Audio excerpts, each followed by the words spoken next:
Di sini saya akan menjelaskan tentang peran, sejarah, dan tujuan akuntansi manajemen. Pertama-tama saya akan menjelaskan tentang pengertian akuntansi manajemen. Akuntansi manajemen adalah proses mengidentifikasi, mengukur, mengakumulasi, menyiapkan, menganalisis, menginterpretasikan, dan mengkomunikasikan kejadian ekonomi yang digunakan oleh manajemen untuk melakukan perencanaan, pengendalian, pengambilan keputusan, dan penilaian kinerja perusahaan. Di sini terdapat 8 outline yang akan saya bahas. Yang pertama, sejarah singkat akuntansi manajemen. Kedua, akuntansi keuangan dan akuntansi manajemen. Ketiga, sistem informasi akuntansi manajemen. Keempat, peran akuntansi manajemen. Kelima, tujuan dan fungsi akuntansi manajemen. Keenam, tren dalam akuntansi manajemen. Ketujuh, perilaku etis dan kode etik untuk akuntansi manajemen. Dan yang terakhir, sertifikasi akuntansi manajemen. Yang pertama, saya akan membahas sejarah singkat akuntansi manajemen. Lingkungan ekonomi pada sebuah perusahaan disebabkan karena adanya perkembangan akuntansi manajemen. Dengan adanya perkembangan ini, maka akuntansi manajemen tradisional tidak dipergunakan lagi. Pada tahun 1950-an dan 1960-an, dilakukan berbagai usaha untuk meningkatkan kegunaan manajerial dan sistem biaya konversional. Usaha yang digunakan pada perbaikan sistem berpusat pada pertumbuhan informasi akuntansi keuangan yang lebih berguna dibandingkan menghasilkan seperangkat informasi dan prosedur baru yang terpisah dari sistem laporan eksternal. Pada tahun 1980-an dan 1990-an, praktik-praktik akuntansi manajemen tradisional sudah tidak mampu memenuhi kebutuhan manajerial. Dengan adanya kelemahan sistem akuntansi manajemen tradisional, banyak usaha yang dilakukan dalam mengembangkan sistem akuntansi manajemen baru yang dapat memenuhi kebutuhan lingkungan ekonomi. Pembahasan kedua, akuntansi keuangan dan akuntansi manajemen. Terdapat perbedaan akuntansi keuangan dan akuntansi manajemen. Yang pertama, dari segi pengguna, akuntansi keuangan pihak eksternal seperti pemegang saham, kreditur, lembaga pemerintahan. Akuntansi manajemen pihak internal seperti direktur dan manajer pada perusahaan yang sifatnya internal dalam merencanakan, mengendalikan, dan membuat keputusan. Kedua, dari segi tujuan, manajemen akuntansi melaporkan presentasi perusahaan pada pihak luar adanya kontrak dengan pemilik dan kreditur, di mana informasi ini digunakan untuk keperluan investasi, pemonitoran, aktivitas, dan ukuran-ukuran peraturan. Akuntansi manajemen melaporkan pada atasan apa yang telah dilaksanakan bawahan, umpan balik, dan pengendalian atas kerja pelaksana. Ketiga, dari segi orientasi waktu, akuntansi keuangan, informasi berorientasi pada masa lalu historis. Lalu, akuntansi manajemen, informasi berorientasi sekarang dan masa depan. Keempat, dari segi orientasi bentuk informasi. Akuntansi keuangan berkaitan tentang informasi keuangan.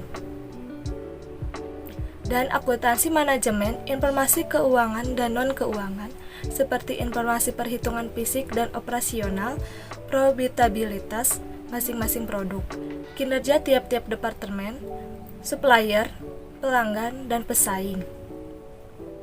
Kelima, dari segi pembatasan pada input dan proses. Akuntansi keuangan, adanya prosedur akuntansi yang harus diikuti untuk pelaporan keuangan, sehingga di mana input dan proses harus mengikuti metode yang ditetapkan seperti di Indonesia terkenal dengan aturan dari BAPEPAM dan Ikatan Akuntan Indonesia. Akuntansi manajemen, manajer biasanya memiliki informasi yang dibutuhkan, di mana manajer biasanya menyediakan sebagai dasar untuk mempertimbangkan unsur biaya manfaat.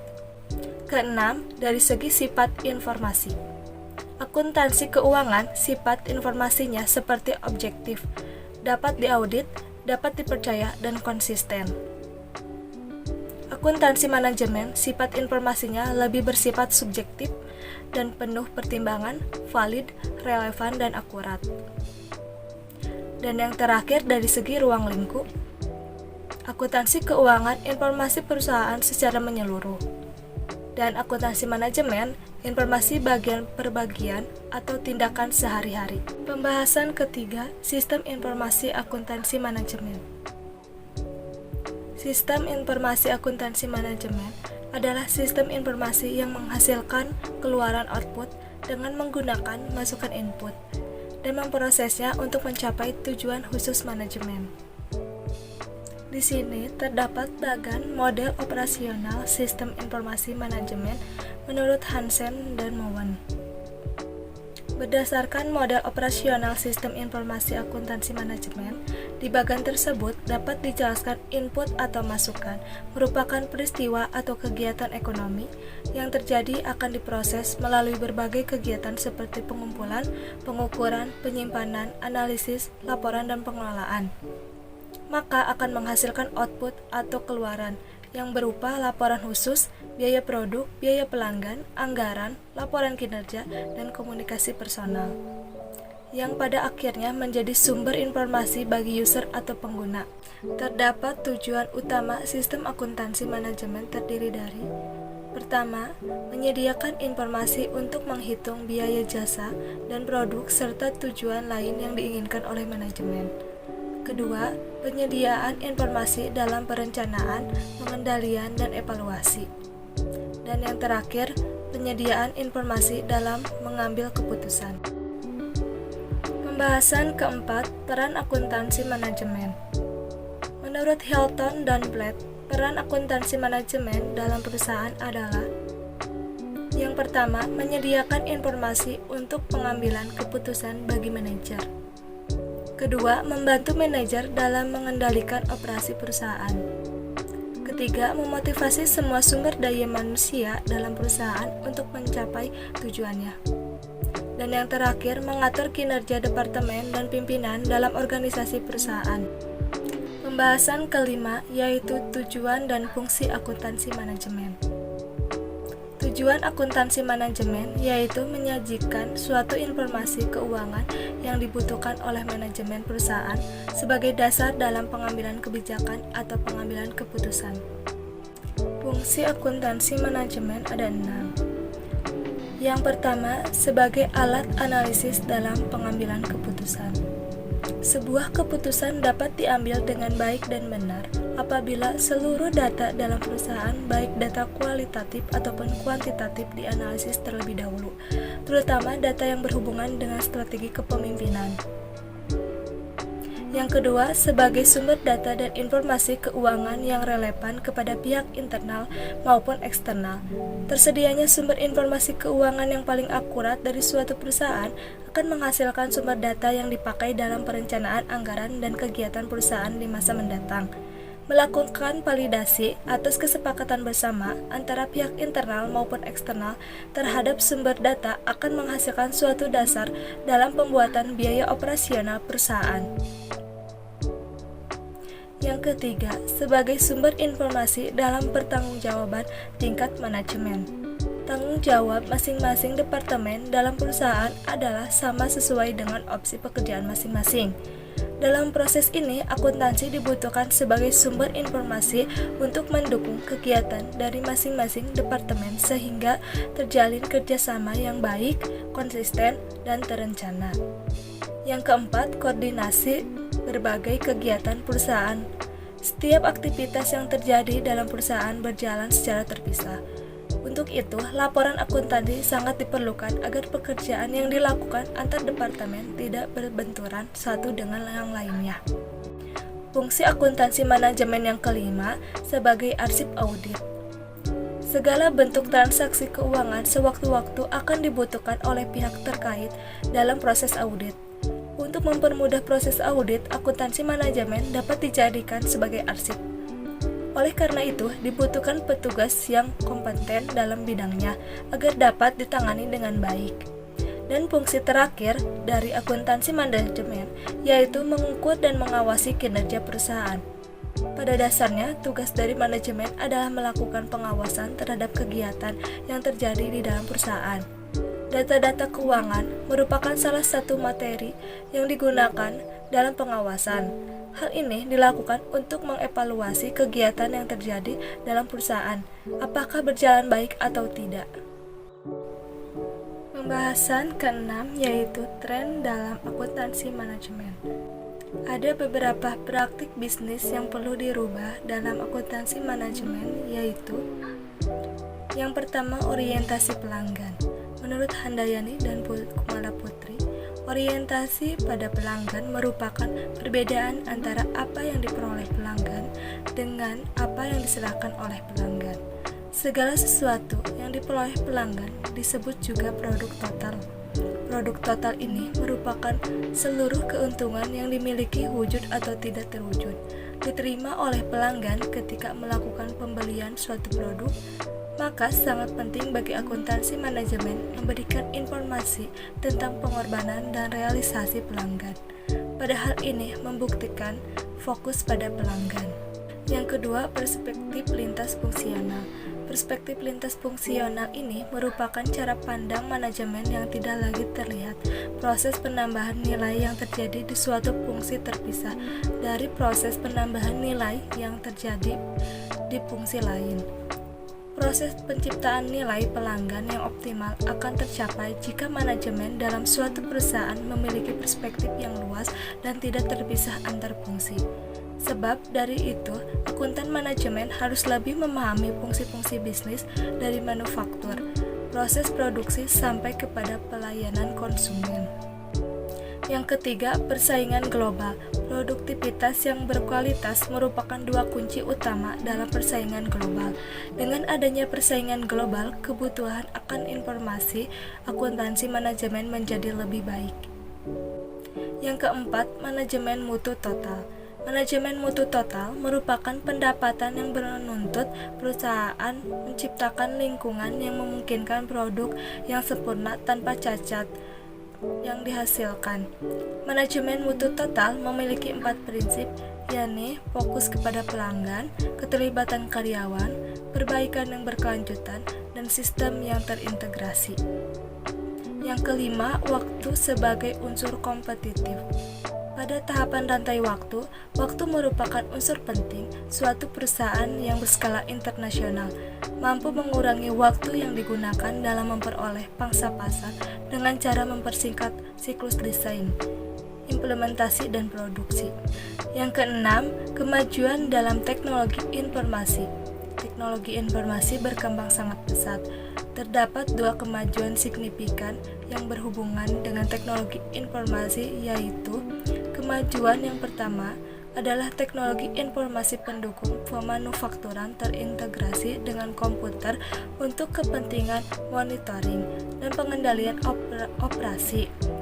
Sedangkan kemajuan yang kedua adalah dengan adanya penyediaan peralatan yang dibutuhkan seperti kesediaan personal komputer, adanya berbagai aplikasi software yang dibutuhkan, dan akses jaringan yang cepat. Yang ketujuh, kemajuan lingkungan manufaktur. Kemajuan lingkungan manufaktur merupakan suatu sistem yang memproduksi barang atas permintaan pelanggan tanpa memanfaatkan persediaan yang ada dan tidak menanggung beban kepada persediaan. Computer Integrated Manufacture merupakan salah satu sistem manufaktur yang fleksibel dengan mengaplikasikan berbagai kemampuannya seperti merancang produk melalui pemanfaatan sistem rancangan computer aided design. Pengujian dilakukan dengan menggunakan sistem rekayasa komputer aided engineering. Produk dibuat menggunakan computer aided manufacturing. Yang kedelapan, pertumbuhan dan deregulasi dalam industri jasa. Terjadinya persaingan dalam industri jasa dikarenakan meningkatnya deregulasi dalam bidang jasa seperti jasa angkutan udara, jasa keuangan, dan jasa komunikasi. Dengan adanya hal ini, informasi akuntansi manajemen akan sangat dibutuhkan dalam sektor jasa. Dan yang terakhir, manajemen berdasarkan aktivitas. Manajemen berdasarkan aktivitas merupakan pendekatan pengelolaan terpadu dan bersistem yang berfokuskan perhatian manajemen terhadap aktivitas untuk meningkatkan nilai pelanggan dan laba yang ingin dicapai. Pembahasan ketujuh yaitu tentang perilaku etis dan kode etik untuk akuntansi manajemen. Dalam memaksimalkan laba suatu entitas harus menunjukkan perilaku yang baik kepada masyarakat dan para pelanggan dengan cara-cara yang sah dan etis. Menurut Purwanti dan Darsono, salah satu wujud perilaku yang baik adalah dengan menyajikan informasi yang jujur dan bertanggung jawab oleh akuntansi manajemen. Terdapat 5 prinsip dasar etika akuntansi manajemen. Yang pertama, integrasi, yaitu bersikap luas dan jujur dalam semua hubungan profesional dan bisnis. Yang kedua, objektivitas, yaitu tidak mengompromosikan pertimbangan profesional atau bisnis karena adanya bias, benturan kepentingan atau pengaruh yang tidak semestinya dari pihak lain. Yang ketiga, kompetensi dan kehati-hatian profesional, di mana mencapai dan mempertahankan pengetahuan keahlian profesional pada level yang diisyaratkan untuk memastikan bahwa klien atau organisasi tempatnya bekerja memperoleh jasa profesional yang kompeten berdasarkan standar profesional dan standar teknis terkini, serta ketentuan peraturan perundang-undangan yang berlaku. Lalu, bertindak sungguh-sungguh dan sesuai dengan standar profesional dan standar teknis yang berlaku. Keempat, kerahasiaan. Kerahasiaan merupakan menjaga kerahasiaan informasi yang diperoleh dari hasil hubungan profesional dan bisnis. Dan yang terakhir, kelima, perilaku profesional, yaitu mematuhi peraturan perundang-undangan yang berlaku dan menghindari perilaku apapun yang diketahui oleh akuntan mungkin akan mendiskreditkan profesi akuntan. Pembahasan yang terakhir ke-8 yaitu sertifikasi akuntansi manajemen. Yang pertama, ada sertifikat akuntan manajemen. Sertifikat ini dirancang secara khusus untuk para akuntan manajemen. Tujuan utamanya adalah menjadikan akuntansi sebagai disiplin ilmu yang diakui profesional dan terpisah dari profesi akuntan publik. Ujian untuk memperoleh sertifikat akuntan manajemen lebih menekankan pada 4 bidang, yaitu ilmu ekonomi keuangan dan manajemen akuntansi, dan pelaporan keuangan, pelaporan manajemen analisis dan isu-isu perilaku, dan terakhir analisis keputusan dan sistem informasi.